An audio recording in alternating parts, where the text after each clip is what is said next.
Welcome to the weekly Roundup, Part 1. You've reached Talking with Dr. Terry, 180 Seconds to a Better You, message number 370, and I'm Dr. Terry Wurzbacher. This is actually a roundup for several weeks, and they're not in any particular order.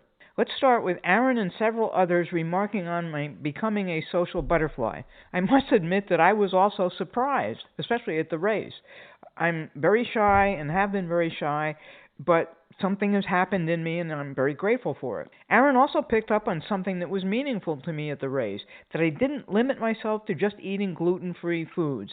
That was actually pretty brave, since the gluten could have raised havoc with my gut, and you don't really want that during a race. But the one thing that made me feel safe in that regard is that this is the only race where there are fixed bathrooms as opposed to just porta potties pretty much everywhere you turn, because it's a stadium complex.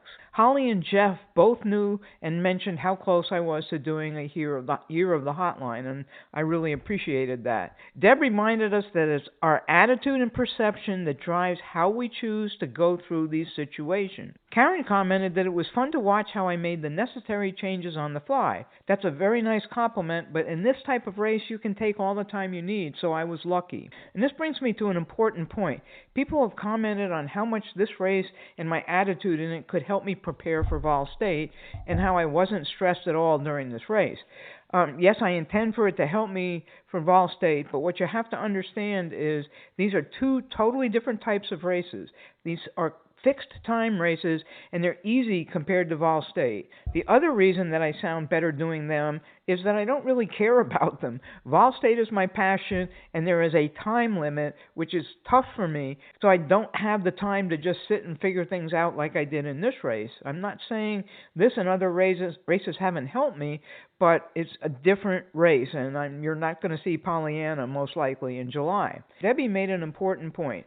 She said that I should thank my leg for all it's done for me. That is the absolute truth, and thank you for that reminder, Debbie. Karen talked about how flexibility and relaxation are important for being able to regroup faster. I agree totally, and I think that if I can figure out how to do relaxation in the middle of Vol State, I'll have much more cognitive power to work with. Karen also talked about the plan behind the plan and the 6-day exercise I mentioned.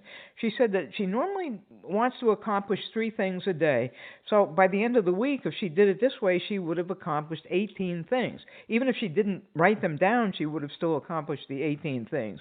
When you look at it, though, that's a lot. If you're just going along and at the end of the week you just think, what did I accomplish, and you don't pay attention, it doesn't seem like as much. You go, what the heck did I do this week? We'll continue talking about these things tomorrow. Have a diamond day.